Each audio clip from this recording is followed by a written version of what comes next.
Sir ಕಳೆದ ವರ್ಷ ಭೇಟಿ ಮಾಡಿದ್ದೆ. ಬಹಳ ವೀಕ್ ಆಗಿದ್ರು. ಆ, ಬಹಳ ಹೊತ್ತು ಮಾತಾಡೋಕ್ಕೂ ಆಗಲಿಲ್ಲ ಪಾಪ. ಸರಿ, ಅವರ ಜೊತೆಲಿ ಬಹಳ ವರ್ಷದಿಂದ ಬಹಳ ನನಗೆ ಬಹಳ ಆತ್ಮೀಯರಾಗಿದ್ದರು. ಅವರು ಮೊದಲು ಕನ್ನಡದ ಒಂದು IAS ಅಧಿಕಾರಿಯಾಗಿ ಸೇವೆ ಸಲ್ಲಿಸ್ತಾ ಇದ್ನ ಕೂಡ ನಾನು ಭಾಳ ಆತ್ಮೀಯರಾಗಿದ್ದರು. ಬಿಜಾಪುರದಲ್ಲೂ ಕೂಡ ಅವರು ಡ್ಯೂಟಿ ಮಾಡಿದ್ದಾರೆ.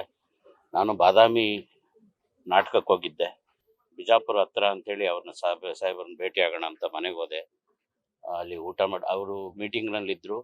ಸೊ ಮನೆಗೆ ಹೋದಾಗ ರಾಗಿ ಮುದ್ದೆ ನನಗೆ ಆಶ್ಚರ್ಯ ಆಯಿತು. ಬಿಜಾಪುರದಲ್ಲಿ ರಾಗಿ ಮುದ್ದೆ, ಬಸ್ಸಾರು ಊಟ ಮಾಡಿದೆ. ಸಾಹೇಬ್ರಲ್ಲಿ ಬರೋವರೆಗೂ ನಾನು ಊಟ ಮಾಡಲ್ಲ ಅಂದೆ. ಸಾಹೇಬರು ಫೋನ್ ಮಾಡಿದ್ರು, ಇಲ್ಲ ನೀವು ಊಟ ಮಾಡಿಬಿಡಿ, ಇಲ್ಲಿ ಮೀಟಿಂಗ್ ಇನ್ನೂ ಸ್ವಲ್ಪ ಹೊತ್ತಾಗುತ್ತೆ, ದಯಮಾಡಿ ಇರಿ ಅಂತಂದರು.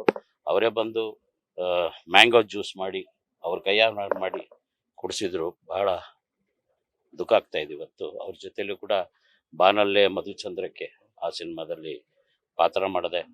ಅದು ತುಂಬ ಸೂಪರ್ ಹಿಟ್ ಆದಂಥ ಚಿತ್ರ. ಆಮೇಲೆ ಅವರು, ನಾನು, ಅಭಿಜಿತ್ 3 ಜನ ನಾಯಕ ನಟರಾಗಿ ಭಾಳ ದಿವಸ ಅವ್ರ ಜೊತೆಲಿ ಭಾಳ ತಮಾಷೆ ಮಾಡ್ತಾಯಿದ್ರು. ಭಾಳ ತಮಾಷೆಗೂ ಕೂಡ ಇರ್ತಾಯಿದ್ರು. ಅವ್ರ ಮನೆಗೂ ಕೂಡ ಆಗಾಗ ಬರ್ತಾಯಿದ್ದೆ. ಅವ್ರ ತಾಯಿಯವರು ಮಾಡಿದ ಅಡುಗೆ ಎಷ್ಟೋ ಸರಿ ಊಟ ಮಾಡಿದ್ದೀನಿ. ಅವ್ರ ತಾಯಿ ಅಡುಗೆ ಊಟನೂ ಕೂಡ ನಾನು ಮಾಡಿದ್ದೀನಿ. ಅಷ್ಟು ಆತ್ಮೀಯತೆ ಇತ್ತು. ಆನಂತರ ಅವರು ರಾಜಕೀಯಕ್ಕೆ ಬಂದ ಮೇಲೆ ಸಿಗಲಿಲ್ಲ. ಅವರು ಭಾಳ ಬ್ಯುಸಿಯಾಗಿದ್ದರು.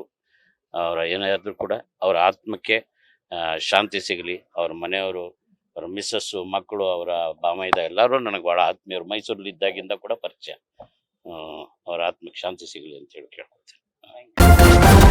ನ್ಯೂಸ್ ಫಸ್ಟ್, ನಿರ್ಭೀತಿಯಿಂದ ನಿಮ್ಮ ಪರವಾಗಿ.